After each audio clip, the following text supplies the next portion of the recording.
Hi teams, I'm Kyle and I work as an industrial designer and fabricator here at the Adapt Shop.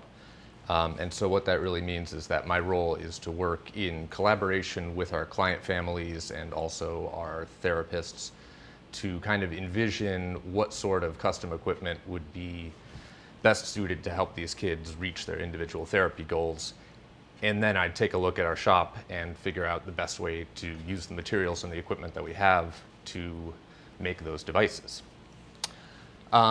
It's been really gratifying to join the team here because, in previous positions I've been a furniture maker at other facilities, but this is really the first position I've had where we can see kind of right in front of our eyes the incredible results that our work is having on these families' lives. Sometimes we'll be working with a kid that you can see is really struggling, but then we're able to find just the right support that they need, and there's this kind of moment where you can start to see them seeing the world in a new way, and it's really special.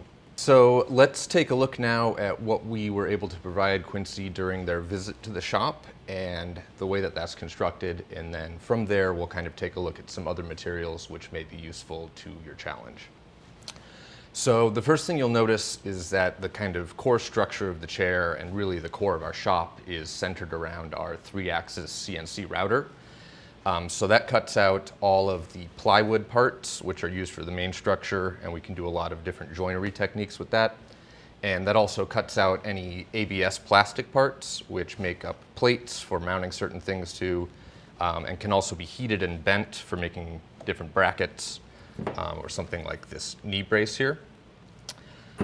So you'll also see then that all of our rigid components are covered in some type of foam or another, so we can make sure that all of our body contact surfaces are going to be appropriate.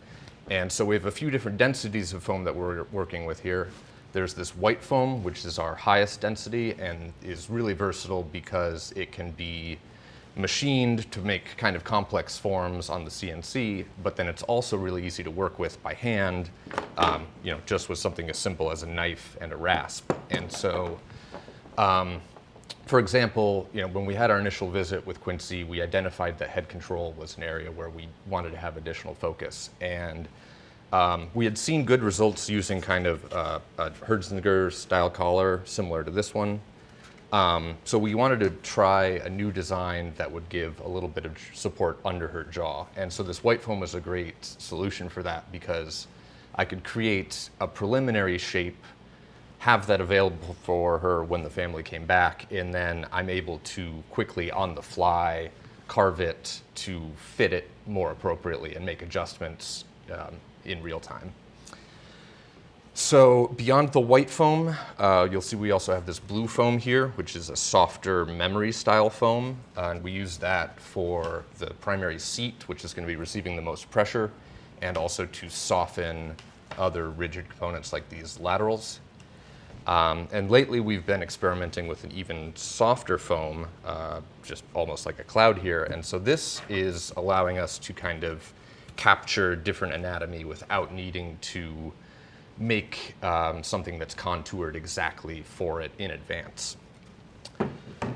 And lastly, another thing that we're beginning to experiment with is the idea of kind of a fabric that's applied on top of these foams, again, just trying to increase the longevity and durability of these products. All of these flexible materials are going to be held together using contact adhesive. So you have a bond that also flexes with the materials. So that is available either in a spray form or a brush-on can form. And then all of our rigid components are typically assembled using just standard quarter 20 off-the-shelf hardware.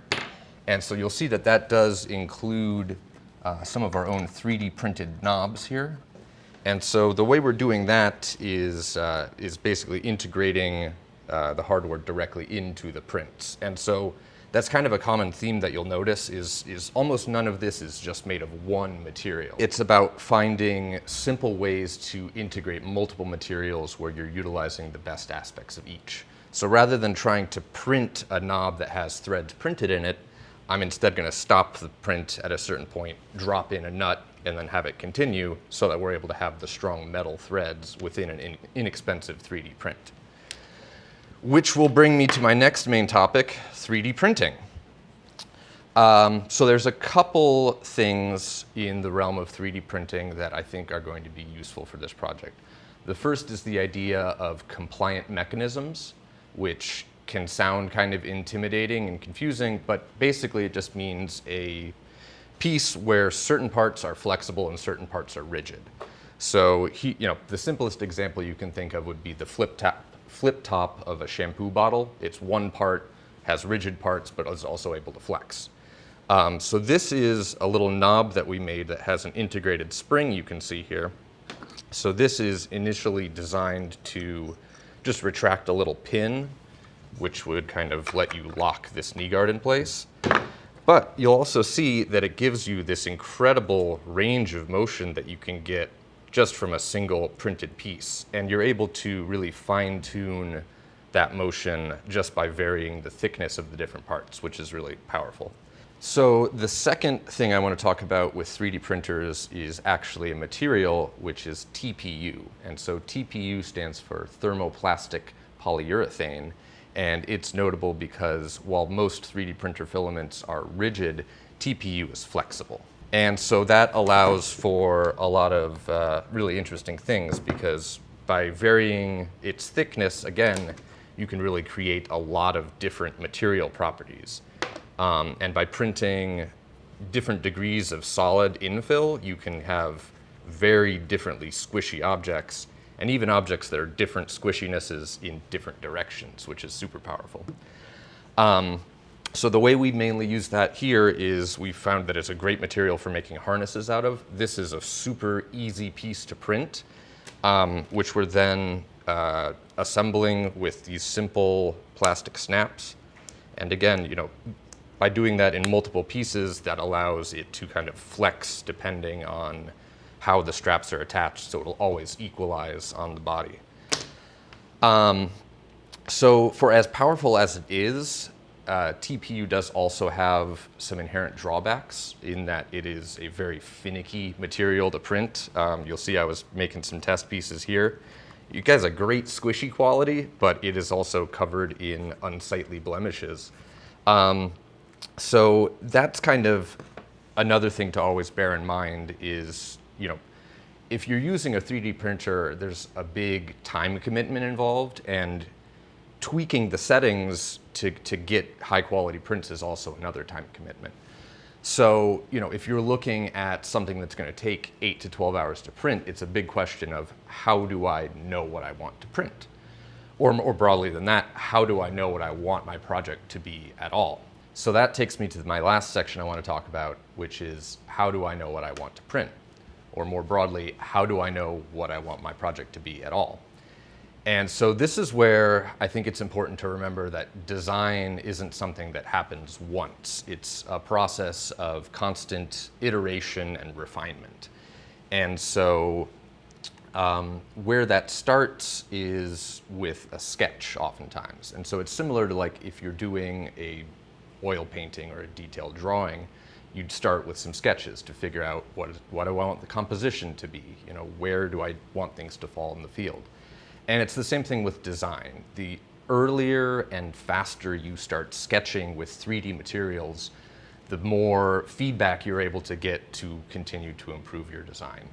And so that doesn't always need to be high-tech things. So I challenged myself to head down to the dollar store, and I spent 15 minutes and $15 looking at items that would be useful in refining a design. So maybe you don't have access to all of the medical grade foams that we use here at the shop, but you can still find a variety of different textures, different densities, different compressibilities, and all of this is extremely low cost and easy to find. This one even comes with this nice plush cover, or maybe you're only interested in the nice plush cover and don't need the foam inside. Maybe you want to consider different fabric options. And so, you can go just browse, touch materials, find things that you wouldn't necessarily think of otherwise, but once you get them in your hands and really start to work with them, they will reveal ideas to you that will continue to push your design forward. These are something that really caught my eye because, you don't always have to think of these things in terms of just raw materials either.